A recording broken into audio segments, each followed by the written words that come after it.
എന്താ വേണ്ട കിച്ചുന്? ഏത് പ്ലേറ്റ്?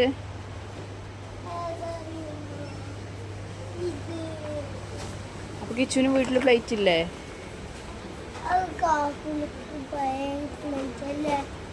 പഴയ പ്ലേറ്റ് ആയാലെന്താ?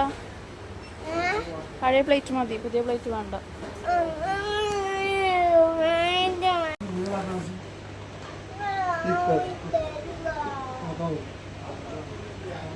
വാ പോവാ,